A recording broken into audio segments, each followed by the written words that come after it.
very much in favor of the counting of points.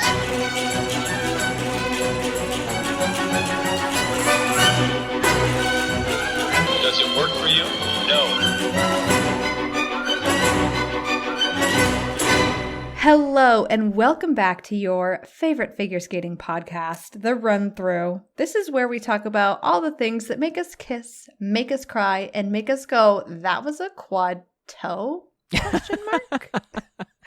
I'm Ashley Wagner, and I'm joined by Adam Rapon, and we're here talking the Grand Prix de France. That's right, Ashley. We're here talking. The Grand Prix two de gals France. chatting. I do want to let it be known right off the bat. I currently we record via Zoom, and I have the Zoom chat open, and Adam has pasted in a photo of the Italian dance team's free dance costumes. Yes, because I want it to be top of mind. Guignard and Fabry, two Italian robots. If I were to ever have a robot, I'd want it to be Italian. I don't know. I'd want it to be... I don't know if the Italians are the ones to make the robot you'd want. I don't know. Is Mr. Tesla? Tesla. Oh, no. Mr. Tesla? Yeah, like Tesla. Is that not Italian? I think Tesla, like Elon Musk. Okay, wait. I have a fun fact that has nothing to do with figure skating that I learned today. No, but wait, back up before you get into the fun facts. Wait, are you proposing that Tesla is Italian? There is Okay, can I give you my fun fact first? There's yes, okay. So Elon Musk is not the founder of Tesla. I learned this today.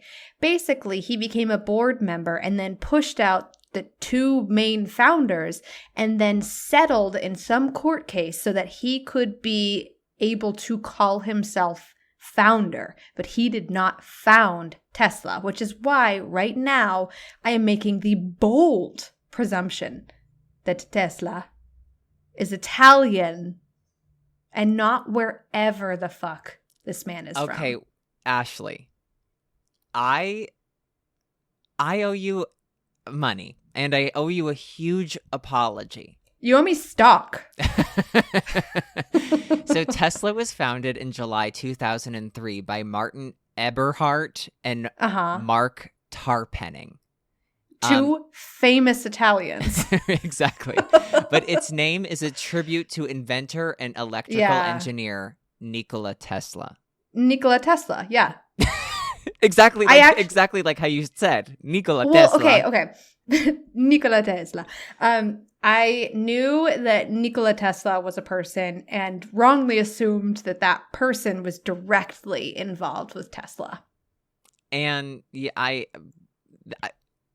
wow. Welcome to your favorite figure skating podcast, where we talk about the stocks you should and should not be buying. Wow. Ashley, that's really, I'm like dumbfounded.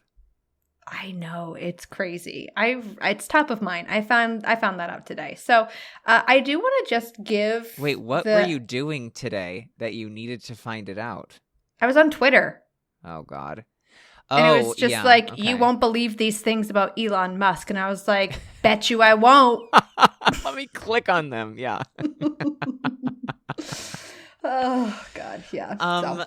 So then, speaking of Nikola Tesla, the famous Italian inventor, I do believe that I don't think that he would have liked these costumes for the Guignard and Fabry. Yeah, but I really want to give them a shout out because you look at them and at first glance, you're like, they're not going to be able to move in those. Oh, they have really captured the metallic quality of armor in a way that goes beyond comprehension. The dance norm. No, Ashley, these are, and I'm very sorry to say this, Spirit Halloween. I have really entered my true hater timeline. Yeah.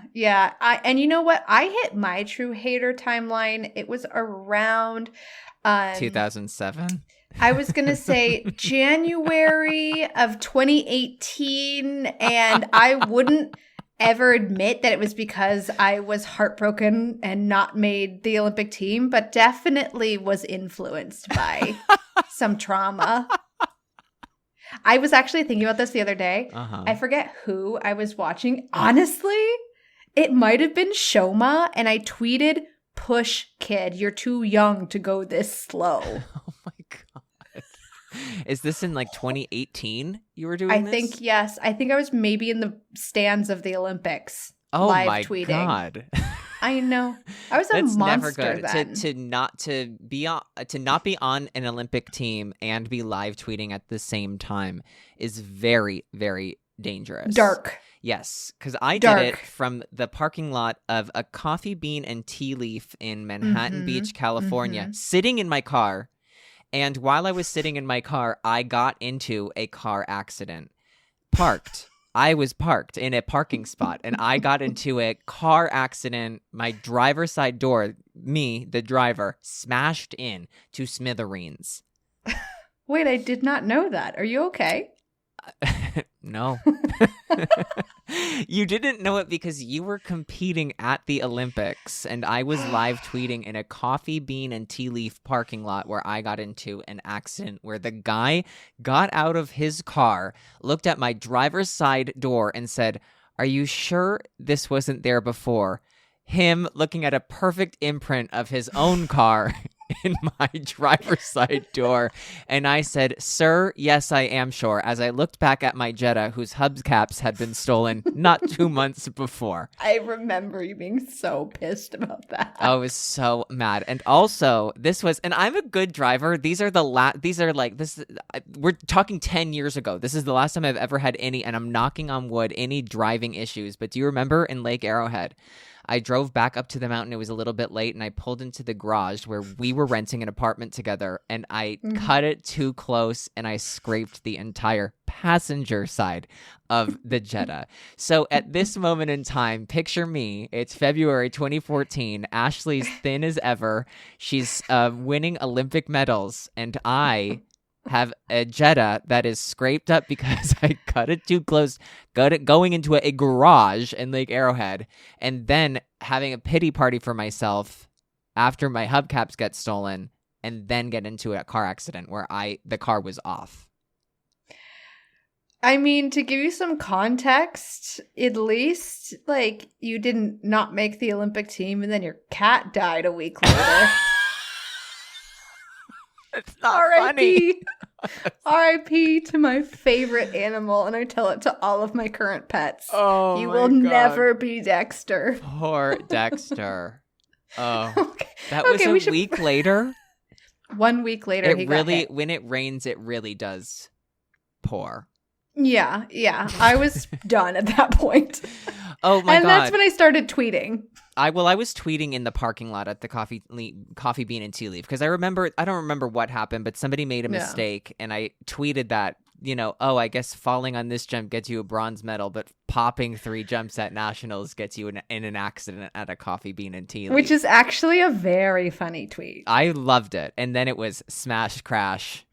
And then the guy was like, "Can we please not do this with insurance?" And I said, "All right." I said, "I'm going to need a new door, sir." Yeah, let me take it to your place, which I did. I was a little bit naive, but everything got done. He was a professor. Professor X. No. Oh, yeah. Speaking of Professor X, the coolest man alive, I want to talk about the coolest dance team on planet Earth. Mm-hmm. And that would be the French dance team. Yes. I don't feel like we got to spend enough time last episode because they were competing. They were in Skate Canada. They did back to back. Yes. I believe their free dance is to Blade Runner, and there is no team on the circuit right now that is more capable of skating a Blade Runner program than them. I love it. She starts with her John Wilson's on his neck. Mm-hmm. And that's the starting pose. Mm-hmm. Threat of life They're so cool. They have a straight line lift where she is upside down and it's just, the control is crazy. I saw somewhere on Twitter, skating Twitter is so shady. Someone was like, they remind me of an 80s dance team or 90s dance team, and not in a good way. Oh. I'm sorry. You agree? I love them. I do love them because it's like, I like the little throwback of, honestly. It is very that though. Not to jump around, but I will be doing that. Sure. Oh, Ashley is what I was going to say. Before we dive in, Ashley, I think that we do have an important message. Oh, we do. Is it coming in? Is it coming in live or is it just? It's coming in silent because I asked if this should have news reporting music, and we were told that would be a bit, and I quote, much. But followed by, but do whatever you want, 2 exclamation points. So this is a test, and we're going to pass it. What do you think? Silence. Okay. Shall I read it, or shall you? Oh, you shall. Coming in from Sarah Hughes, in case no one got our bit. Goodbye, Brett Summer. Hello, bratty Somerville Fall. Sarah, that was very clever. Very good. Congratulations to Grand Prix France on perfectly mirroring what I hope to see in the presidential race this election week. On one side, a woman with a dedicated group of 2 online stans gets a historic victory, while on the other side, men who have not made enough progress flop their way to mediocrity. It's amazing to have a second chance to avoid the doom of 2016. And I'm not just talking about the election, but also a certain Firebird program in the women's event. I shouldn't be reading this. Continue. I have an announcement to make. I have decided that this period of history will be known as the Wakabassance. And what a blessing it is to live through it all with you. Thank you. Thank you, Sarah. Thank you, Sarah. I should have read that before. No, you shouldn't have, because it is much better that you read it. Yeah. Now, Wakaba. Yeah, Wakaba is in incredible shape. She's doing everything I want her to do. I will say, I'm going to say this, and because I'm in my critical hater timeline. Mm-hmm. I want her to give that free skate the Wakaba treatment. I want her to give that free skate the first 3 minutes. I want her to give that the Wakaba treatment. And I think that the reason I'm like, come on, girl, is because I know she's going to give it the Wakaba treatment now. But like the last minute. The last minute is the best part of the program. Mm-hmm. And she needs more of the Kate Bush. More Kate Bush. Yes. But you know what, Ash? Only Kate Bush. I think that she's on this like comeback trail. And it's really important to kind of make sure she's focused and gets the job done. And I think now that she's done that twice now, 2 solid free skates, this one being even better than the one from Skate America, I think she's now going to be able to let go and perform throughout that whole program. When she opens with the double axel and the arms just like so fiercely big. Yes. It's amazing. And when she's in it, and then she has to dial it down to make sure she can get through the rest of the elements. And I think that if she was able to keep that performance up, this is one of the programs where it's, this is in the mix to be world champion. I feel like this World Championships is going to be a really exciting one to watch because while I truly, truly, truly love Cowrie, I think she's kind of flatlining for me right now. It's just getting a little stagnant, and flatlining sound like really mean ways to describe this. No, and I can't understand find what one you're that's saying. like subtle enough. It's just like she's giving the same, and the same has been good enough to be world champion 3 times. So like the same is amazing. Wait, Ashley, I have to stop you. What? I got a message from someone who had a rebuttal to saying that you needed to be no older than 15 and 364 days old to skate to all that jazz. Wait, okay. Rebuke me. Okay. Now, this listener wrote to me and they said, I hear what Ashley's saying, but Okay. All- Hate them already. No, I want to hear it out. The theme of Chicago is actually an incredibly mature theme. It was where women were like escaping abusive relationships, but they were paying the price. So like, you know, that not guilty, all of that stuff. These were about women who were thrown into jail for attacking their abusers. And so I do know the story. But then it made me think, it was like, you know what? If somebody was able to have like the maturity of but to have sort of like do you know where I'm going with this? Where it's like, I do. There's a mature it's a very way. mature storyline. Yes. It's just been historically really big music that does the work for you, which is why junior skaters skate to it. It's the Michael Bublé of the women's event. It's the Michael Bublé of the women's event. That being said, I completely see that point and I agree. But if that's the case, then it needs to be given the Benoit Rochot treatment where it's like, not guilty. No, Ashley. Like, it needs that. Yes, it needs like, make it a the mature story edit. then. Yes, make it the story. Yes, completely agree. Okay, I'm on your side. Fuck that listener. Thank you for your input. And honestly, no, but that's right. That's what's missing. That's what's missing. Yeah. We're like, I don't think Kaori's just skating with music on. Music is playing and she's skating. Right. And not unlike Bo Yangjin, who said, here's my iPad. Can you just play this playlist and let's just see how this free skate goes? I'm going to just do some stuff. Which was I'm going to see how it goes. And it didn't go well. No. Now, since we were talking about jail, I think that we should revisit jail time. Yes. We should revisit the famous Irish lore of dancing being illegal, getting thrown into jail. Now, we brought this up when we talked about Brady Tennell from Skate America.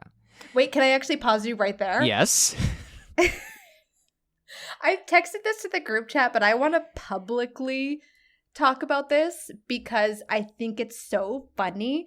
I got a DM from Brad Griffiths himself, and he sent me one of the Irish step dancing costume videos that Adam was talking about, and I had never seen it before, but it's some tween, dead in the eyes, hair huge, cape heavy. And it just drops to the floor and goes flap. Wait, Ashley, you've never seen these? No, my algorithm doesn't do it. But anyway, Brad Griffiths, shout out to you for like owning what is funny in this world. For owning your feed. Because I needed to own my feed. I'm going to order an Irish step dancing costume from Brad Griffiths. Ashley, I'm almost certain it's an Irish step dancing school that is Instagram posting these, not individual people. And I think that they're showing the new costumes of the dancers from the school. Then I need to go to this school. Patrick McNulty, he's making my dress this year. And then it's complete. There's like no sort of production put into the video. It's like silence behind like a brown sheet. Yes. And then it's untie the cape. Thud. Those crystals go crashing to the ground. Now that we're on... Okay, how are you connecting Irish? People are like, how are they still talking about this? Oh, I could talk about it for hours, days even. We should do another podcast. We have talked about it for days. Okay, so remember when we were talking about how when Brady is skating her Irish program, it does look like she's marching. She's not afraid of jail time. Yeah. No. But she's not dancing fast enough to get thrown in jail. It's so true. It's right. It's the middle line. But Sarah Everhart is dancing fast enough to get thrown into jail, okay? She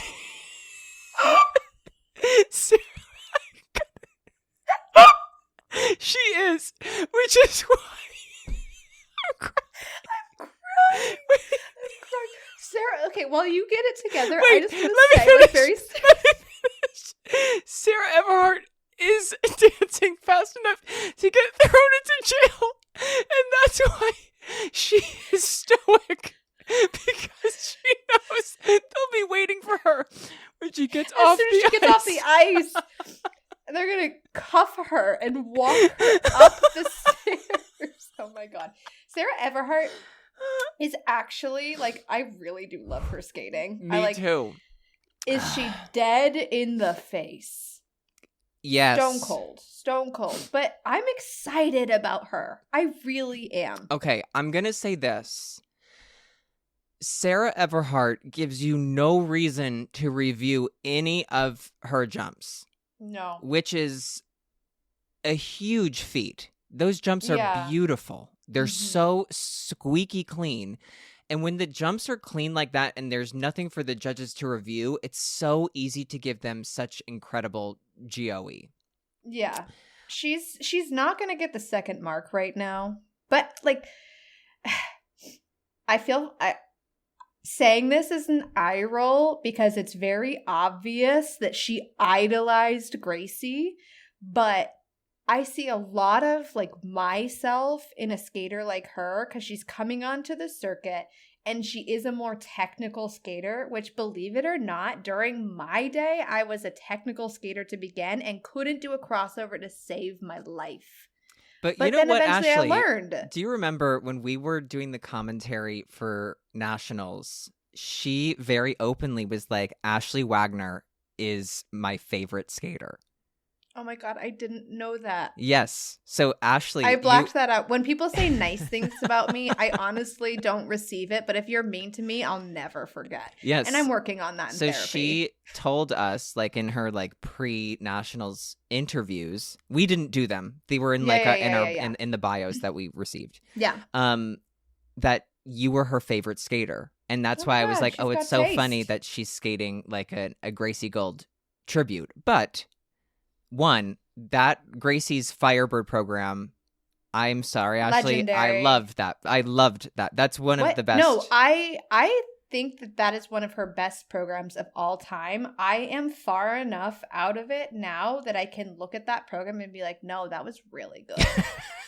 It's different than being so close to it and going, I do not like this. I mean, being so close to it, I was like, I hate this little egg dropping part in the middle of our footwork. And now I'm like, drop that egg. Yes. But you know what? Somebody like Sarah, it makes a lot of sense that you can tell that she is more technical and that she's not fearlessly performing. No. And I think that when you are a skater, fearfully performing. She's very fearfully performing. Of the police. I think when you're a skater like that, it is best to skate to music from programs that you liked and from skaters that you liked to watch, because it makes it easier for you to interpret. And understand the music. Yeah, absolutely. And so I think it's a good decision for her right now. I think when you make moves like that, it does make you look younger and more immature, which she does a little bit on the ice. But it's important because it's like a stepping stone in somebody's development of how they develop as a performer. And I think that, you know, it's a good idea for her to skate to music that I think she's obviously listened and she's liked other skaters skating to before, which is why she has this Irish themed short program and she has the Firebird. Yeah. I would put money on this. She's going to be sneaky. I was just going to say this. She's the dark horse. She's going to be the dark horse because I think that we get a little bit spoiled with some young skaters coming onto the senior circuit and they have all this hype. And so they have this like rock star first Grand Prix season. Like think Nina Pinzeroni, like skaters like that, where there's so much of a buildup. They have an amazing flashy Grand Prix season. It's the ones who you kind of sleep on and they're quiet at first, and they're not maybe the most memorable performer, but they're getting used to competing under pressure and they get experience, and that's where you see longevity. I see her being a skater to watch. I even think it's if there are 3 spots to the Olympics in Milan, Could be her. I think that she's a dark horse for one of those spots because Could be her, yep. she does all of these incredibly clean and well done elements that a few mistakes from some of the girls for a season will have her averaging out better skates. Sarah's going to stand up. She's going to stand up. And I think, yeah, it'll be interesting to see because she seems very solid. And so that's why I do think that like she's absolutely for me, like in the mix. Yeah, I completely agree. To maybe be on the world team this year, but really don't count her out of that Olympic conversation. I would love to see her on the world team this year. I think that would be really, really... It would be a smart opportunity for U.S. figure skating to get her that kind of exposure. I think that it would, she has the potential to be on the world team. And there's a lot of skaters that also, a lot of American women who have the potential to be on the world team. But I think to just kind of echo what you're saying is that it is interesting because there is less fanfare around her. Where she has this kind of upper hand where there is there's less pressure that's being put on her. And so she is able to focus. And like you said, she's able to learn how to compete, what it's like in these situations with less eyes on her. So that... Well, I mean, like, think Elise Lynn Gracie.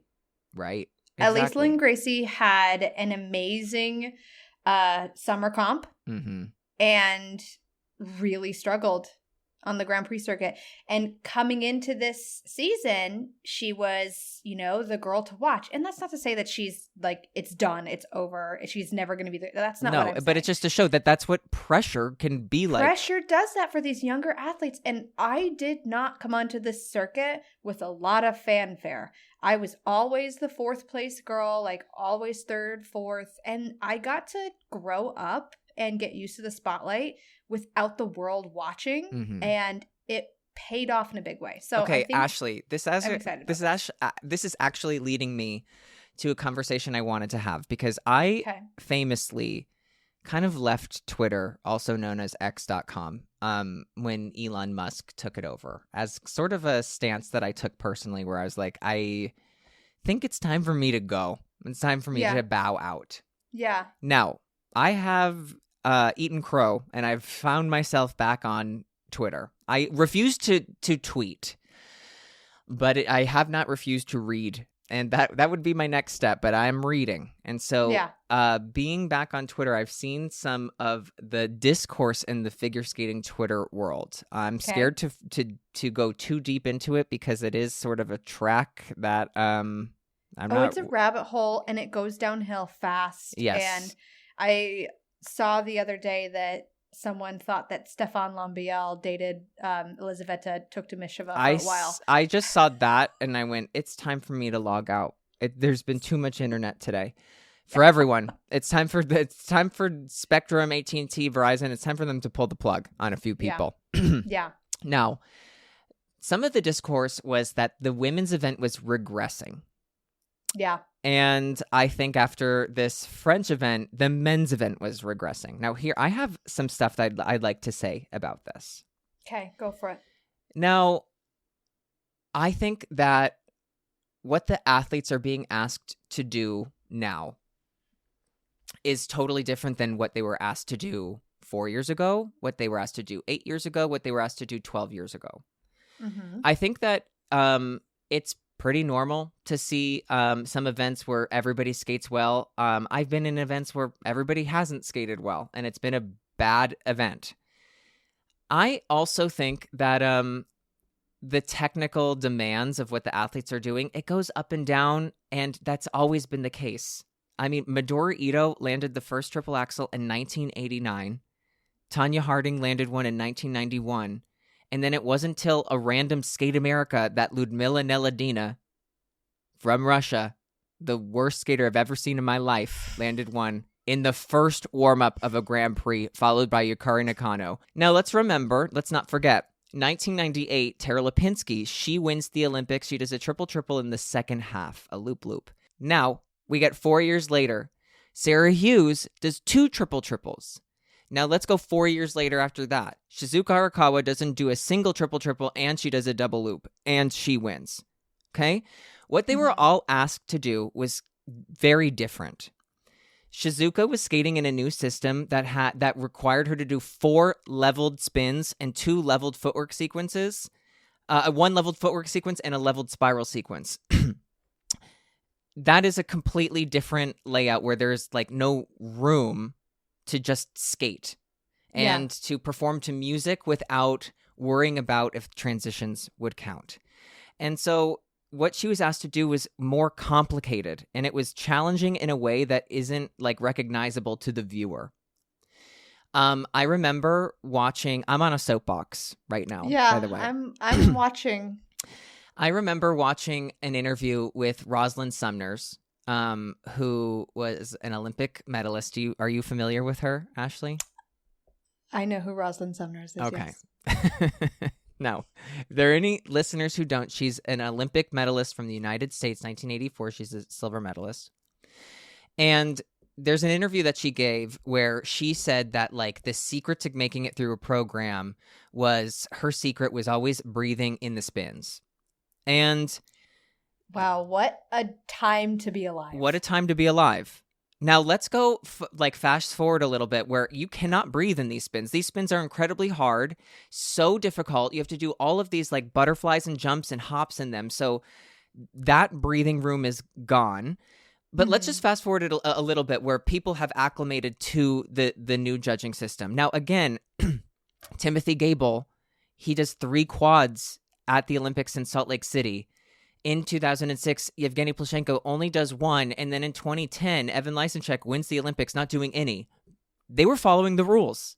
They were doing what the rules and where they were like guided to do. They were skating in a way that would gain them the most amount of points. Work smarter, not harder. Exactly. That's what I always say. So in the men's event, you saw a lot of people, and like this is the era of like where I was growing up, where it was like, don't work on a quad. Make sure that you can skate really well, because you know who's winning worlds? Evan Lysenchuk, Jeffrey Buttle. Yevgeny Plushenko is winning the Olympics with 1 quad now. He's not trying to. It was a completely different landscape, and that's what we all focused on when we got back to work. So then the next people coming up, you look at like Yuna Kim and Mao Asada. When they were doing different spins, I remember Yuna Kim doing a sit spin where she's just like put her arms behind her back and she like lifted them up right in a sit spin. And that was considered a difficult variation. It's not very difficult. And this isn't to be like she wasn't doing something hard. It's me saying she held that for 8 revolutions, and that was when she could breathe. And that was the rule. Yeah. So she could breathe. Now, these programs looked also a lot cleaner, because if you remember, somebody like Yuna would do 5 or 6 big, beautiful, fast crossovers into a huge triple combination. And that whole thing was so impressive.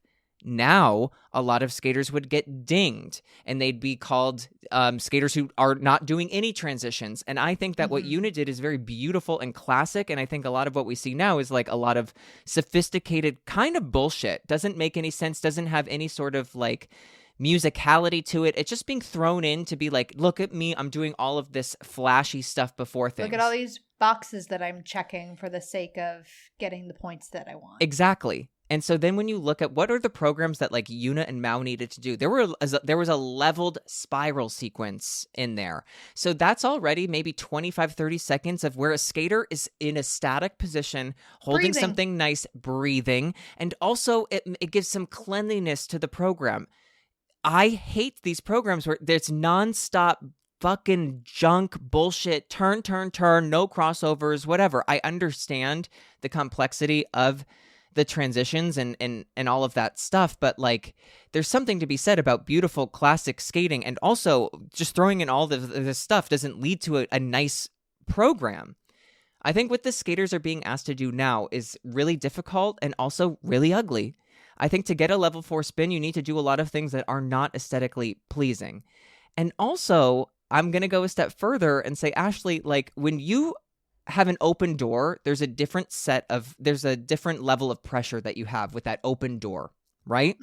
If you go into a competition, when I would go into a Grand Prix, I knew that like, okay, whomever it was, whether it be Yuzuru Hanyu, Javier Fernandez, Nathan Chen, I'm going to do everything I can so that I can get a silver medal. I knew that. Yeah. Now, when a lot of these women are coming into these Grand Prix, they know the door is wide open and any one of them could be the champion. And any one of them could change the tide of their entire career. Every skater out there needs every point. And so you're seeing sloppy performances, but you're also seeing ugly elements that are not the skater's fault. A lot of this is the fault of like the system that you're seeing right now. I believe that we should not have leveled footwork. We should not have leveled spins. I do not like it at all. I think if you're a figure skating judge, you know what clean turns look like. You know what beautiful spins look like. You know what the elements are supposed to look like. And if I can't pat my stomach, rub my head, do American Sign Language in the middle and spin on my toe pick, then jump onto my heel and then lift it to my head, that doesn't make me a good spinner. It makes me somebody who's like clever. I think that you make a good point. I think that there's systems in place so that there's less up to the judge's discretion. And I think that we unfortunately have a culture within this sport, not going to name names, but they're not allowed to compete right now, where judging will be all over the place if you allow a system where you take out major levels there. Because then someone who's doing some bullshit ugly spin, a judge can just award it the same. Like, imagine, I'm trying to think, okay, how about this? My spins aren't leveled and Karen Chen spins aren't leveled. There is no universe where my spins should be scored the same way as Karen Chen's. But they wouldn't. So like, let's say for instance, but using politics, they could be. And that's where I'm like, that's not safe because I should never get Karen Chen spin points ever. But then let's look at it. You were able to do a level 4 layback, and so was Karen. But at the time, when the scores were only a -3 to a +3, Karen would walk away from the event with +3s across the board on the same element that you did, that you would get +1s and 2s. So you were judging the same element.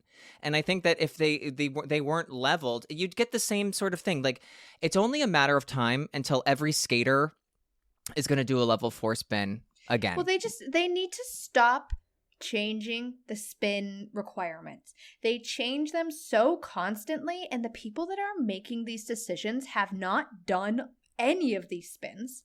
They have not actually, I'm not convinced they've been on the ice in decades. And so I feel like we're really pigeonholing the options that skaters have in order to even try and get a level 4. So spins either all look the same or they're all like just hideous variations. That like heel pop variation right now, someone's gonna break their ankle. Yeah.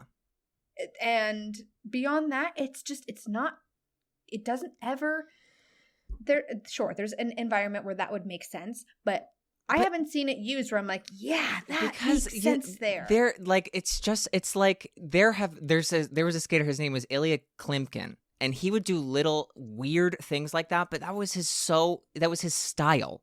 It made sense with what he was doing. And it was cool. And I looked forward to watching him do these different, like, interesting things that, like, nobody else would do. I remember he also did, like, a camel spin. He went into, like, an upright position, and then he, like, swung his leg through and did a triple Sauerkraut from a camel spin. Like, oh my God. He was nuts. But it was interesting, right? Yeah. So, but why are we leveling the spins and why aren't we leveling the jumps? Like, what's stopped us from leveling the jumps? Because they'd be ugly, right? But the spins have gotten to that point, and when I remember like footwork that like flew and soar, I remember Michelle Kwan and her East of Eden short program flying across the ice. I remember Alexei Yagudin's footwork from his winter short program in Salt Lake City. I remember Katarina Witt. I wasn't alive, but I remember watching it. 1988 short program footwork where she like just ends at the end of the wall. Like, there was creativity that was there, and it's with all of like what's required. I don't know if it's really necessary. I don't think that the levels are necessary, and I think that they like eat up. I honestly, and I think that also what's required of these jumps, like we talked about it last week, of what a sequence is and what a combination is. Like you're making people do a jump element that instead of the jump taking 3 to 5 seconds, it's now taking 5 to 7. So it's taking too long. There's like you can taste in your mouth that something's not right. And I just think that like it's overcomplicated. Does that make sense? No, it makes perfect sense. I agree with you. I just think you have to, the whole point of this current system is to, I think, put up some safeguards. And so you have to keep those safeguards in place, but you have to expand them a bit. I just think that skating is too rigid in what classifies as the highest level of spin and what you need to do to get a level 4 on your footwork. But then again, that being said, like if you're going to kind of take that approach and apply it to dance, I feel like in dance, obviously the focus is completely different from pairs and the singles disciplines, but like it pushes the dancers to get on those deeper edges, to see those more difficult transitions and connecting steps, and you're just not getting that in the other disciplines. And I think it's because everything's kind of just becoming a checked box now. Well, I mean, even with the character step, Ashley, like that character step in the dance is the worst thing that's happened to ice dance ever. It's awful. It is so terrible. And those grubby little paws that go on the wall, like that was a travesty when people started touching the wall on purpose. Every podcast episode, Adam is going to make a push to let it be known that this should be taken out of I'm sports. just sort of like, I need everyone to know. Also, wait, Ashley, I'm off my soapbox. Take what I said with a grain of salt. Yeah. I think I want to do an episode where I dig into what I think they should do. Sure. Before I get run out of town. Yes. I want to say something. I want to shout out some of the crazy program themes that I've heard this season. Mm-hmm. One of them being Anastasia Gubanova, whose free skate was "I got shot out of Earth and I'm trying to find my way back to it" by Adam Solya. Isn't that basically the theme of like Gravity? No, she got shot out of Earth, is what they said. Out of Earth into the universe, and she's trying to find her way back. Via spaceship? It does. You know, here's the thing floating. about Gubanova, is that Doesn't matter. It doesn't. She has given you all the artistic expression she will ever give. And so she has kind of formally resigned. I love her. I love her. And I'm not, really this isn't like me complaining about it, but this is me going, yeah, I get it, girl. I was shot out of Earth too. Yeah. I was shot out of Earth. Queen. Now, we didn't talk about it before, but Nina Pinzeroni's Handmaid's Tale. Ashley, do you know what the theme is? It's really good. I have to own up to something. So we were talking about Nina Pinzeroni in the Skate America episode, and I was talking about Benoit's music cuts being like so random. And you were like, yeah, like chair, table. And I was like, yeah, exactly. Because I hear that and I'm like, that's some Benoit BS. And then I'm watching this program and I'm like, oh, wait, Adam was quoting the music. Yeah. Chair. A table. Table. When she puts those two heels into the ice with her two toe picks facing the ceiling, I'm like, don't do that. I love it. I don't. But I will and say I this. Say stay there. I will say this about Nina Pinzeroni. The way that she is dressed, she really wanted to go to every event and tell every girl, you're poor. Because it's the most expensive looking plain dress. And that short program dress is gorgeous. These are the nicest dresses of the season. no questions asked for me. Yeah. There's no questions. These are Her the most. styling this season is good. It's very good, and she always had beautiful costumes. Like I always remember I always remember thinking, oh, those are really beautiful. She really specifically looked into the camera lens at me, and she went, "You're poor. You're in a Lululemon sweatsuit," and I went, "What?" And you said, well, what's the story of what you're skating to? And she said, I'm a girl on a boat who died. Wait, when was there a boat? It doesn't matter, Ashley. In skating, it doesn't matter. No, listen, I'm getting close to the microphone. Benoit. No, wait, Ashley. Okay, wait. I have a Benoit story for everybody. Okay. And Sarah Hughes can vouch for me. It was 2017 Worlds. We're in Finland. It's after the event, and Sarah Hughes, not Olympic champion, are at a bar. And Benoit comes in, and we're chatting. And he looks at me, and he goes, has anyone ever told you, I'm going to say this in my French accent, and I'm sorry. He goes, you look like Dory. And I said, I'm sorry, what? And he goes, you look like Dory. And Sarah goes, like the fish? And he goes, yes. And I haven't spoken to him since. Okay, now, honestly, if you were to do a Finding Nemo themed free skate. Fierce. Yeah, because you would have had the blue dress with the yellow accents. I think he was saying that my buck teeth look like... Oh, my God. Like an like Ellen DeGeneres voiced fish. Fish beak.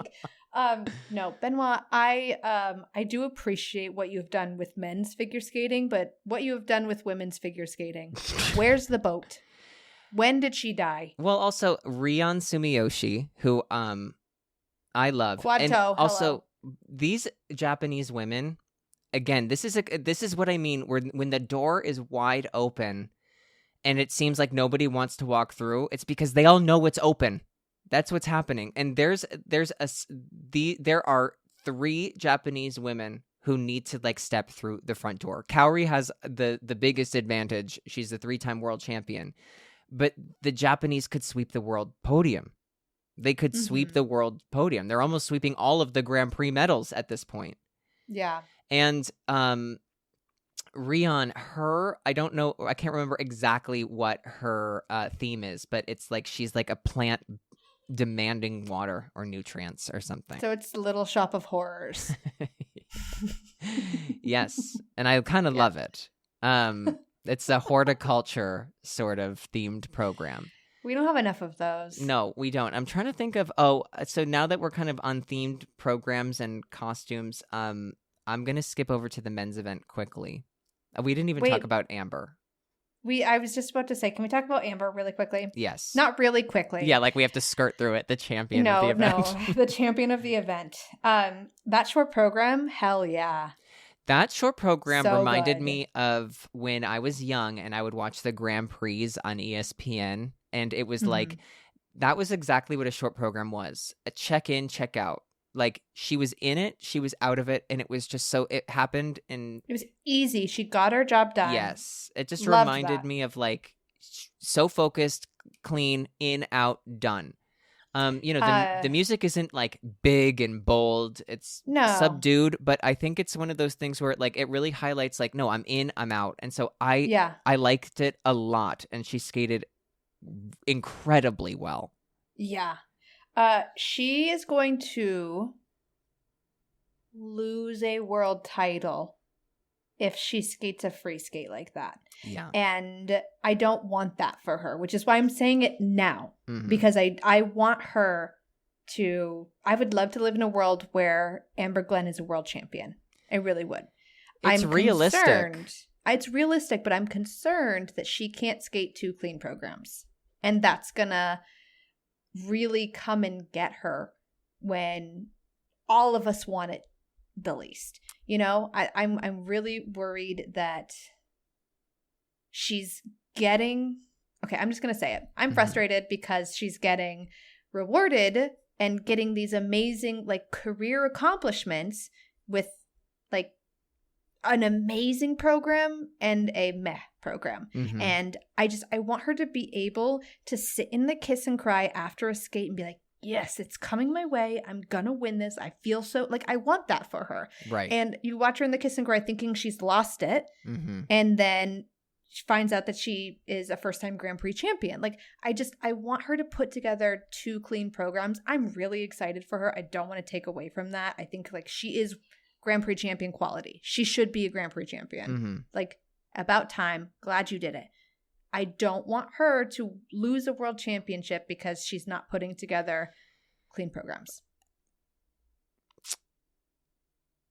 The thing is, Ashley, and I'm agreeing with you, is that when I feel like, now this is like this is a more general point, not like about Amber, but I feel like if you've had success and you haven't done it in a way that's like, incredibly joyous, right? Where it's like you've skated the 2 clean programs and you're like, I've done it. Mm-hmm. It can lead to, when you're in the moment and when you're at those bigger events like an Olympics or World Championships, where you go, okay, yeah, I have all of these titles, but I haven't done it. And that's when it catches up. Yeah. And it's like, that's why I also want to see her skate these programs cleanly. Like, at the end of the day, is it just that she was the champion? Of course it was. She had that giant lead.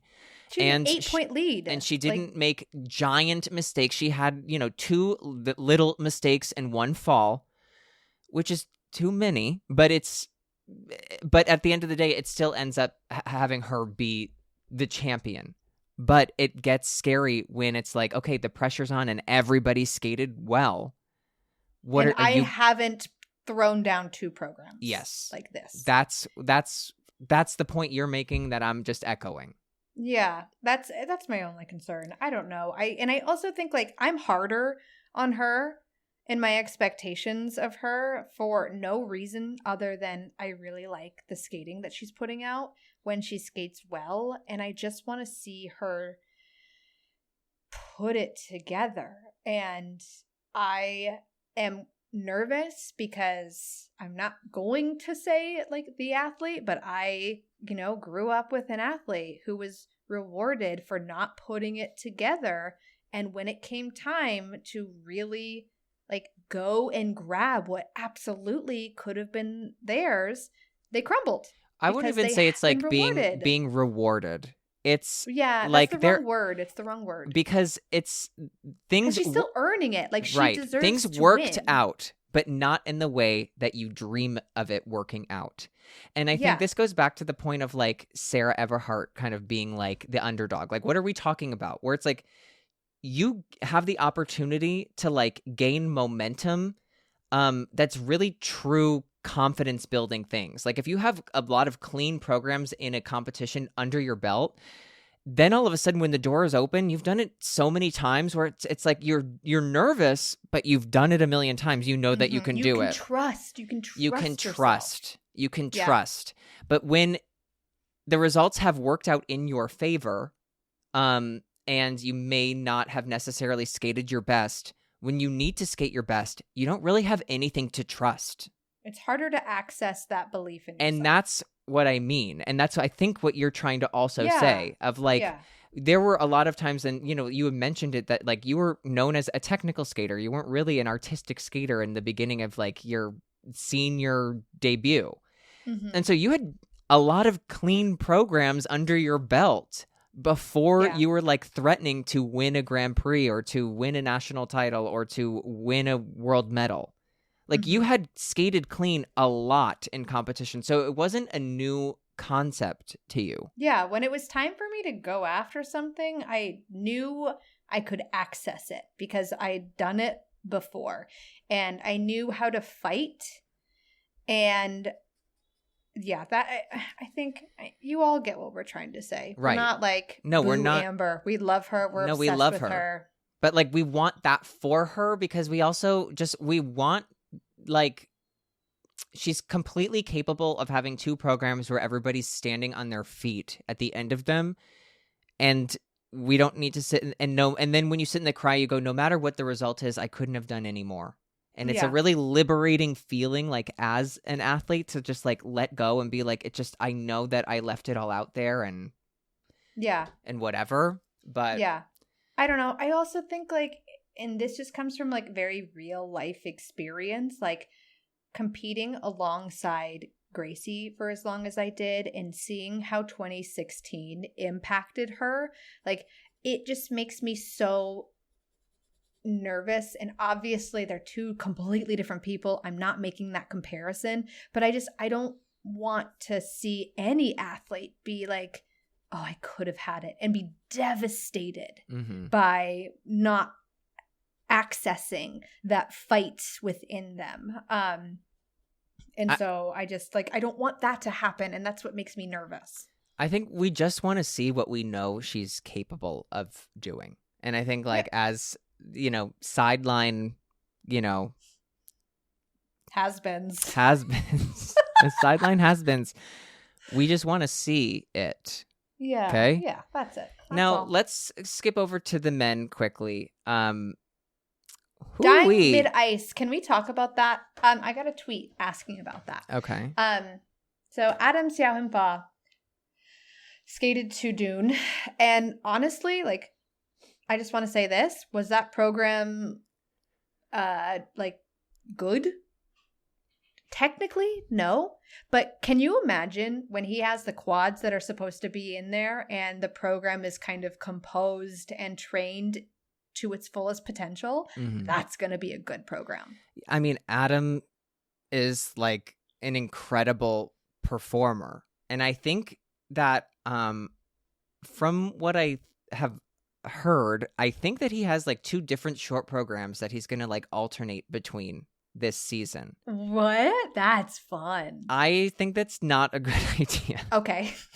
I think that like you know what I mean? Like, you need to have these like in your bones. They need to be these programs need to be like cellular. Unless something is just like not working out and it's like, oh, we need something fresh. Then that's when you change it, right? Like, you had that when you were like, I just need something fresh when you went to the Olympics in 2014 and you went back to an old free skate. But you went back to something that wasn't new. You went to something that was like in your bones already.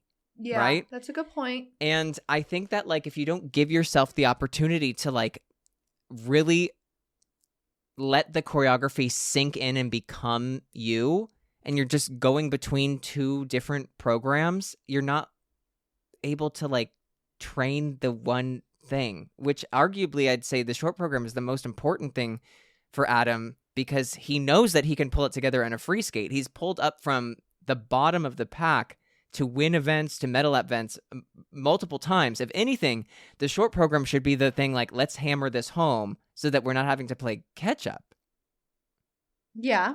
Or you could say it's fresh every single time. That's what like my first coach would have said when she said, we never do full run-throughs because I want it to feel fresh. When you said, but I feel like I'm having a heart attack. I'd say, what's the opposite of fresh? That's how I feel at the end of my program in Alpharetta, Georgia. The short program costume. Now I've really become like a costume guy. Adam Xiaohua, I saw myself in him when he skated that costume, because I went, that's exactly the way that I looked when I left H&M for the first time. And that costume is the nicest $35 money can buy, where it's a sleeveless hoodie and a black shirt underneath. What do you think of a faux hoodie moment? I hate it. And you know what? I hate it even more is that he had such beautiful, elegant costumes last year. So this isn't like a taste level. This is a taste level thing. This isn't like somebody who just like doesn't get it at all. He had beautiful costumes. Yeah, he did. And now he's wearing a hoodie. Maybe this was the like backup short program. Maybe we get a better. I hope this is the backup costume, which AKA it looks like he could go to the gym after. Maybe he did. Maybe that's why the free skate went better, because he went to the gym right after. Okay, mid-ice, he dies. I really want to understand the rules around falling, because he lays on the ice. Yes, the rule is that if it shows the intention is choreographic intent, they're not going to call it a fall. If the skater lost balance, that's when a fall is called. I'm going to repeat this. I'm going to repeat myself from our first episode of the season. If my tits are on the ice, I'm not getting back up. I think I said this in that episode where I demanded every choreographer I ever worked with, a choreographer's dream. I said, we're not doing any lunges in the middle. I'm not bending my knee all the way But to see, rise at least up. you were honest. The number of illusions that Shaylin Bourne put in my program when I was like, yes, that's so good. Came What's home, never so trained funny them is once. that They the got taken out illusion- immediately. The illusion was that was my breathe. Like you. If I have to alley-oop on the ice, I'm not doing it. Oh, again, another thing for the skaters. Stop doing cartwheels. Stop. Look to the greats. Did they do cartwheels? No. Maybe you shouldn't either. And also, I saw one thing that I really need to talk about. Wait, what? The Morozics, the Czech brother-sister team. Yes. They do cartwheels, and one, it kind of works for me. All right? But they did something in the rhythm dance that I didn't notice the first time when I saw it. And I have to say something. She has a skirt, and when they're doing help, I need somebody, they're doing their thing. Yeah. There's a point where I don't know if that's the music that's playing, but they're skating backwards, and she's in front of him. He's behind her, and they're apart. They're doing like their choreographic dance sequence, that I fucking hate. Yeah. Not them, everyone. Yeah. And in it, he flips her skirt up. Mm. And I have to say something. Sir, that's your sister. Don't do that. That's your sister. Keep her skirt down. Well, can we what, Ashley? Can we as a people stop being like, it's fun to flip women's skirts? I feel like messaging, regardless of relation, is bad. But then when you bring in the brother element, it's not great. I am so down for you. It's not fun to flip a woman's skirt. I'm not having fun. Don't flip your sister's skirt. Keep you know what you your should hands flip? Off your sister's skirt. You should I'm flip. a mother now. I can tell you this. Don't flip your sister's skirt. Flip the state of Florida to blue. Flip Texas. But do not flip your sister's skirt. The name of the episode. I think that's a Hard good name. stop. Do not flip your sister's skirt. I had something else that I needed to say. Pairs. I didn't watch it Watch it. because I know. I'm going to say this. Peacock, enough.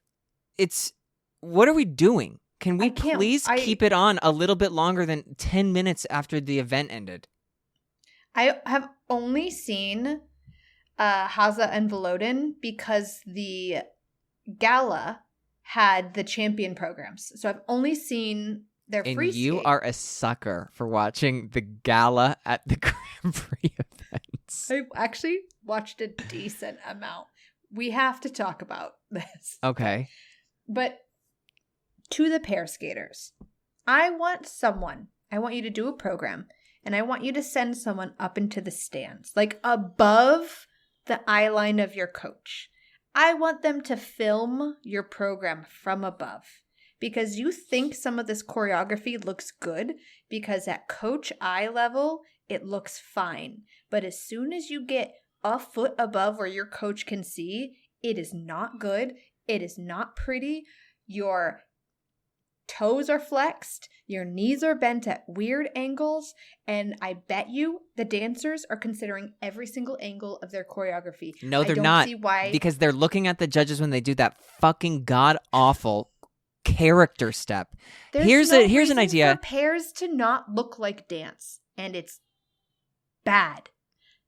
And I don't like watching it. I hate watching pairs. And I wish that wasn't the case because I used to like it. I used to love watching pairs.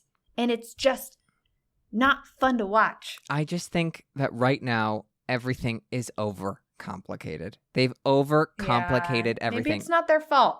I think it's let's It's their fault. not blame them. Because sometimes they're going out there doing side-by-side double sow cows, which I could talk about till the cows come home. Moo. They're coming home. I think that like what the skaters are being asked to do is like it's not too hard. It's not even too. It's like not even too hard. It's just not pleasing to watch. It's not enjoyable. It's not for us. No, and it's not for them either, which is the problem. No, that is true. Okay. I inquired about some questions, concerns from the audience. Do you want to hear any of them? I do. Someone said, why aren't more people skating to the Dune soundtrack? And I would say... Who would be left? It's almost the entire event. Everyone is skating to this. Like, the epidemic of flesh-colored gloves. It's true. This is honestly truly terrible, Ashley. Even some of our favorites, Wakaba, in the Wakaba-sans, is wearing a flesh-colored glove in the short program. But in the free skate, I will say she redeems herself by having, as I said you should, long sleeves into a colored glove of the same long sleeve material. Enough with the gloves. Someone wants to know who's holding Sarah hostage. We are. Actually, I have an update about Sarah that I want to share with the audience. You may not know this, but Sarah... she broke her foot. And she showed me, wait, this is the best part about her broken foot. She showed me the x-ray and I said, Sarah, why does your foot look like an American Girl doll foot? And she said, it's the angle. I've seen her feet. They don't look like American Girl doll feet, but.